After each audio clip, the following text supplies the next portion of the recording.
റഷ്യയിൽ നടന്ന ഭീകരാക്രമണത്തിൽ മരണസംഖ്യ 137ആയി. ആക്രമണത്തിൽ 4 തജിക്കിസ്ഥാൻ സ്വദേശികൾ പിടിയിലായി. ആക്രമണത്തെ തുടർന്ന് രാജ്യത്തേക്കുള്ള കുടിയേറ്റം നിയന്ത്രിക്കണമെന്ന ആവശ്യം ശക്തമാവുകയാണ്.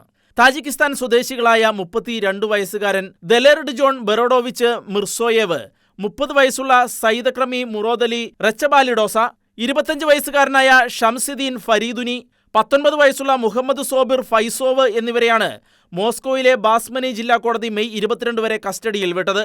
ഇതിൽ 3 പേരുടെ പേരിൽ തീവ്രവാദ കുറ്റങ്ങളാണ് ചാർത്തിയിട്ടുള്ളത്.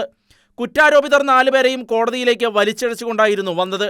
കഴിഞ്ഞ ദിവസമുണ്ടായ ആക്രമണത്തിൽ 137 പേർ കൊല്ലപ്പെടുകയും 154ഓളം പേർക്ക് പരിക്കേൽക്കുകയും ചെയ്തിരുന്നു. ഇതിൽ 100 പേരോളം ഇപ്പോഴും ഹോസ്പിറ്റലിൽ ആണെന്നാണ് സൂചന. ആക്രമണത്തിന്റെ ഉത്തരവാദിത്തം ജിഹാദിസ്റ്റ് ഗ്രൂപ്പായ ഇസ്ലാമിക് സ്റ്റേറ്റ് ഖൊറാസാൻ പ്രവിശ്യ ഏറ്റെടുത്തിട്ടുണ്ടെങ്കിലും ആക്രമണം നടത്തിയത് ഇവരാണെന്ന് റഷ്യ ഇതുവരെ സ്ഥിരീകരിച്ചിട്ടില്ല. തീവ്രവാദി ആക്രമണത്തെ തുടർന്ന് റഷ്യയിലേക്കുള്ള കുടിയേറ്റക്കാരുടെ പ്രവേശനം പരിമിതപ്പെടുത്തണമെന്ന ആവശ്യവും ഉയർന്നിട്ടുണ്ട്. രാജ്യത്ത് തീവ്രവാദ ആക്രമണങ്ങൾ നടത്താൻ പാശ്ചാത്യ രാജ്യങ്ങൾ റഷ്യയിലെത്തുന്ന കുടിയേറ്റക്കാരെ ഉപയോഗിക്കുന്നതായി വ്ളാദിമിർ പുടിന്റെ സഖ്യകക്ഷിയായ മിഖായൽ ഷെറെമെറിറ്റ് നേരത്തെ വ്യക്തമാക്കിയിരുന്നു. രാജ്യത്തിന്റെ ശ്രദ്ധ യുദ്ധത്തിൽ കേന്ദ്രീകരിച്ചിരിക്കുന്നതിനാൽ ഏത് കുടിയേറ്റക്കാർക്കാണ് നല്ല ഉദ്ദേശം ഉള്ളതെന്ന് നിർണ്ണയിക്കാൻ റഷ്യയ്ക്ക് കഴിയുന്നില്ലെന്നും അദ്ദേഹം പറഞ്ഞിരുന്നു.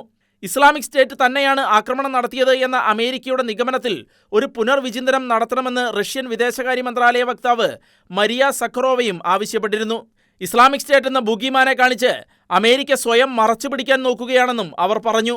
ഇതിന് ഉദാഹരണമായി സോവിയറ്റ് അഫ്ഗാൻ യുദ്ധത്തിൽ മുജാഹിദീൻ പോരാളികളെ അമേരിക്ക പിന്തുണച്ചതായും അവർ ചൂണ്ടിക്കാട്ടി. ക്രോക്കസ് സിറ്റി ഹാളിൽ നടന്ന ഭീകരാക്രമണം തീവ്രവാദ സംഘടനയായ ISIS നടത്തിയതാണെന്ന കഥകളുമായി അമേരിക്കൻ രാഷ്ട്രീയ എഞ്ചിനീയർമാർ സ്വയം ഒരു കെണിയിൽ അകപ്പെട്ടിരിക്കുകയാണെന്നും അവർ ആരോപിച്ചു.